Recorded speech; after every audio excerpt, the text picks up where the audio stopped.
पूर्ण ब्रह्म. लेखक डॉक्टर भूषण शुक्ल. अभिवाचक विशाखा कुलकर्णी.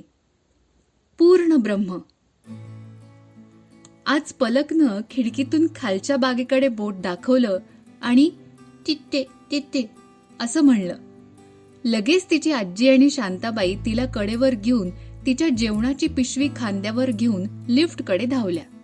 दुपारचे 2 वाजले होते, त्यामुळे बाहेर ऊन होतं. त्यापासून संरक्षण म्हणून पलक आणि आजी यांच्या डोक्यावर टोपी तर शांताबाईंच्या डोक्यावर ओढणी होती. 14 मजले लिफ्ट उतरून ही वरात बागेत पोचली. तिथे पलकनं तिच्या आवडत्या झोक्याकडे बोट दाखवलं. सुदैवानं तो रिकामाच होता. शांताबाईंनी पिशवीतून सॅनिटायझर स्प्रे काढला आणि तो झोका पुसला. झोका, बाक, सीट पुसण्यासाठीचं वेगळं कापड त्या पिशवीच्या एका बाहेरच्या कप्प्यात ठेवलेलं होतं. अशी सगळी तयारी झाल्यावर पलकची त्या झोक्यावर प्राणप्रतिष्ठा करण्यात आली आणि तिच्या समोर मनोरंजनाचा कार्यक्रम सुरू झाला. या मनोरंजनासाठी लागणारा टॅब पिशवीच्या वेगळ्या कप्प्यात तयारच होता. उन्हात तो नीट दिसावा म्हणून स्क्रीनचा ब्राईटनेस शांताबाईंनी वाढवला. या सर्व गोष्टीत त्यांचं उत्तम प्रशिक्षण झालेलं होतं. पलकच्या आवडत्या पेपा पिगची गोष्ट सुरू करून आणि टॅब समोर धरून शांताबाई पलकच्या झोक्यासमोर उभ्या राहिल्या. अशा रीतीने सर्व आरास झाल्यावर पलकनं या कार्यक्रमाचा आस्वाद घ्यायला सुरुवात केली. तिच्या सर्व काही मनासारखं झालं की ती टाळ्या वाजवून वा वा मस्त असं म्हणायला शिकली होती. तिच्या 2 वर्षाच्या गोड चेहऱ्यावरचं हसू आणि वा वा मस्त हे उद्गार ऐकून शांताबाई कृतकृत झाल्या. तोपर्यंत आजीने नैवेद्याचं ताट वाढून तयार केलं. त्याच कप्प्या कप्प्यांच्या पिशवीत एक रंगीबेरंगी ताट आणि उकळून गार केलेल्या पाण्याचा सिपर होता. ते दोन्ही बाहेर काढल्यावर खाली अजून एक लंच बॉक्स होता. तो एअरटाईट बॉक्स आजीने उघडला. त्यात मऊ वरण भात, एक उकडलेलं अंड, आलू परोठ्याचा एक सतकोर तुकडा, बारीक कापून वाफवलेल्या भाज्या म्हणजेच रंगीत शिमला मिरची, ब्रोकोली आणि अगदी मऊ शिजवलेली मोड आलेली कडधान्य होती. पिशवीतच एका छोट्या डब्यात श्रीखंड आणि त्याचा रंगीत चमचाही होता. सॅनिटायझरनं हात स्वच्छ करून आजीने आधी श्रीखंडाचा छोटा रंगीत चमचा पलक समोर धरला. तिचं बाल लक्ष पूर्णपणे पेपा पेग, डॅडी पेग आणि पेपाचा भाऊ जॉर्ज यांच्या लीलांकडे होतं. पण 2 वर्षाची ही चिमुरडी खूपच हुशार. ओठांपाशी श्रीखंड येताच तिने ते जिभेने आधी चाटून पाहिलं आणि आपला आवडता इलायची फ्लेवर आहे याची खात्री पटल्यावरच तोंड उघडून संपूर्ण चमच्याला आत येण्याची परवानगी दिली. चला, गाडीने स्टेशन तर सोडलं, आता टप्प्याटप्प्यानं पुढचा प्रवास होत राहणार असं पुटपुटत आजीने परोठ्याचा छोटा तुकडा तिच्या उघड्या तोंडात सरकवला. पलकचं तोंड एकदम बंद झालं, पण हललं नाही. आता काय झालं, थुंकून टाकते की काय अशी आजीला काळजी वाटत असतानाच स्क्रीनवरच्या पेपा पेगने काहीतरी गमतीदार गोष्ट केली आणि पलकनं आनंदानं टाळ्या वाजवत तोंडातला घास चावायला सुरुवात केली. तिचा जबडा जसजसा हालायला लागला तसे आजीच्या हृदयाचे थांबलेले ठोके पुन्हा सुरू झाले. पेपा आणि जॉर्ज यांचे उद्योग बघत आज पलकनं पराठाच काय पण वरण भात सुद्धा संपवला. शांताबाईंची आता चुळबुळ सुरू झाली होती. त्यांनी आधी एका पायावर नंतर दुसऱ्या पायावर वजन टाकण्याचा नाद सुरू केला.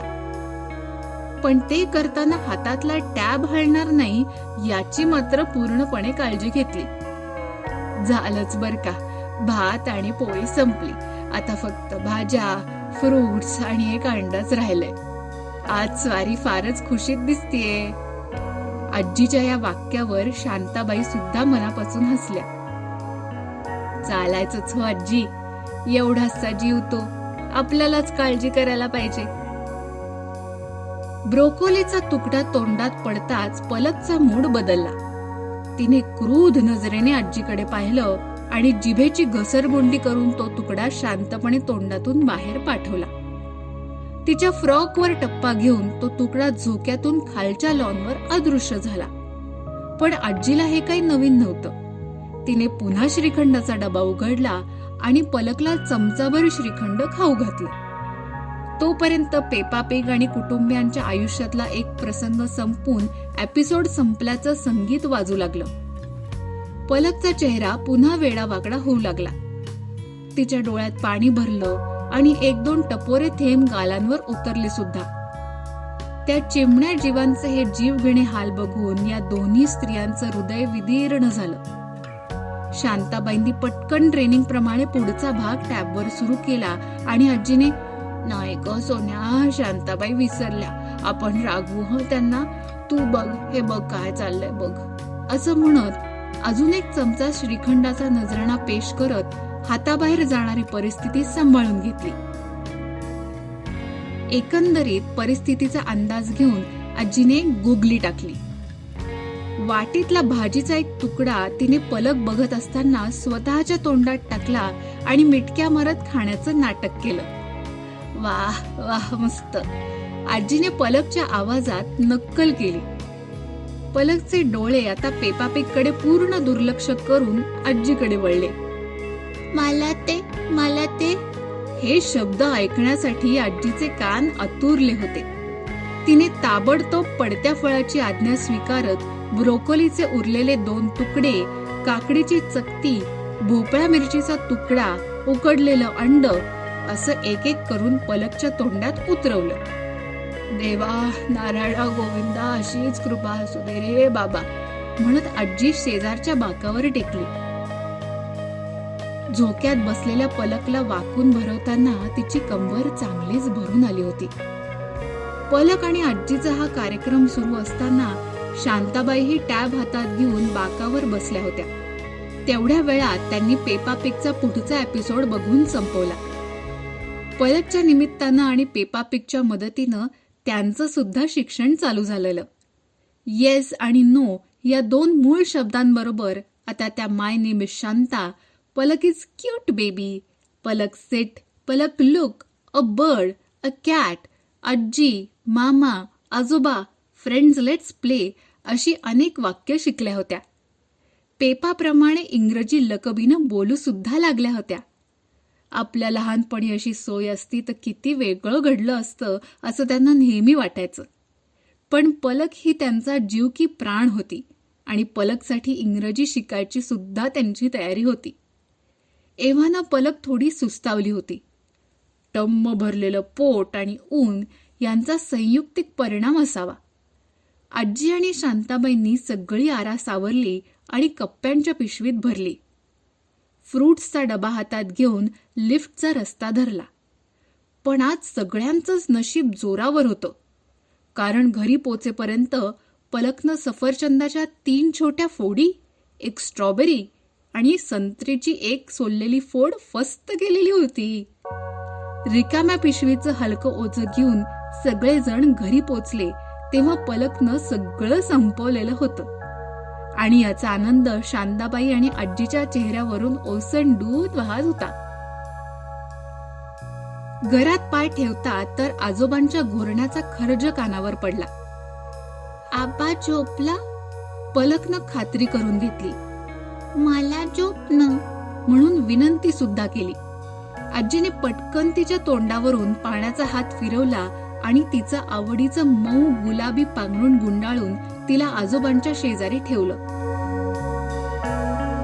नात आणि आजोबा सुखानं झोपले. शांताबाई आणि आजी लिव्हिंग रूम मधल्या वेगवेगळ्या सोफ्यांवर टेकून आडव्या झाल्या. दुपार शांतावली. डोळे मिटण्याआधी आजीने रिकाम्या डब्यांचे फोटो काढून फॅमिली ग्रुपवर टाकले. अर्ध्या पाऊण तासात आजी, आजोबा, शांताबाई सगळे पुन्हा जागे झाले. पलक मात्र अजून थोडी शांत झोपली होती. आजीने फोन उघडला. तिने टाकलेल्या रिकाम्या डब्यांच्या फोटोला पलकच्या बाबांना अंगठा पाठवला होता आणि आईने हार्ट. या दोघांचा सगळा जीव घरी अडकलेला असतो. मरो मेहनत ते जॉब, गुलामगिरीच ती. स्वतःच्या बाळाला असं सोडून जायचं म्हणजे किती जीव जाळण्याचे उद्योग ते, आजी म्हणली. 5 पर्यंत पलक उठली, रडली, थोडी खेळली आणि पुन्हा टीव्ही समोर बसली. बडबड गीत चॅनल सुरू करून आजोबा ड्युटीला बसले.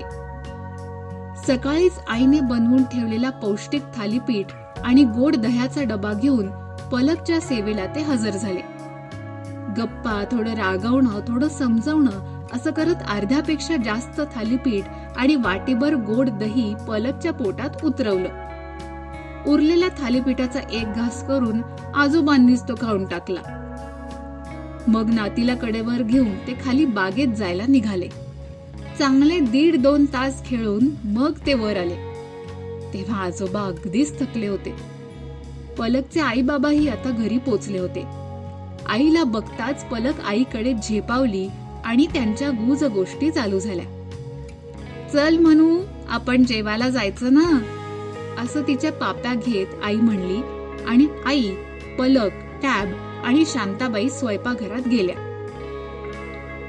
अगं जरा बस तरी, चहा करून ठेवलाय हो तुझ्यासाठी. सकाळी इतक्या लवकर उठतेस, तिचे सगळे डबे बनवतेस आणि वर दिवसभर ऑफिस मध्ये राबतेस. बस हो थोडी जरा. आजीला सुनेची धावपळ बघून कळवळ आला. आई असू दे हो, आज तिच्या बाबांचा महत्वाचा कॉल आहे ना, त्यामुळे मी जेव घालते तिला. मग पुढचा बराच वेळ आई, पलक, शांताबाई आणि टॅब यांचे संगीत खुर्चीचे खेळ चालू राहिले. आपण जेवायला जेवढा वेळ लावू तेवढा वेळ आई समोर राहील याची पलकला खात्री होती. त्यामुळे 15 मिनिटाचं काम चांगलं 1.5-2 तास तिने लांबवलं आणि आईच्या शक्तीचा कडेलोट करून मगच शेवटचा घास खाल्ला. आता सगळेच थकले होते. शांताबाई आवरून निघून गेल्या. आपापली ताटं घेऊन सगळे मोठे टीव्ही पुढे बसले. पलक समोरच काहीतरी खेळत होती. जेवण झाल्यावर बाबांनी आणि आजींना आवरायला घेतलं. तोवर दुधाची बाटली, टॅब आणि पलक यांना घेऊन आई बेडरूम मध्ये रवाना झाली. अशा रीतीने एक दिवस पार पडला.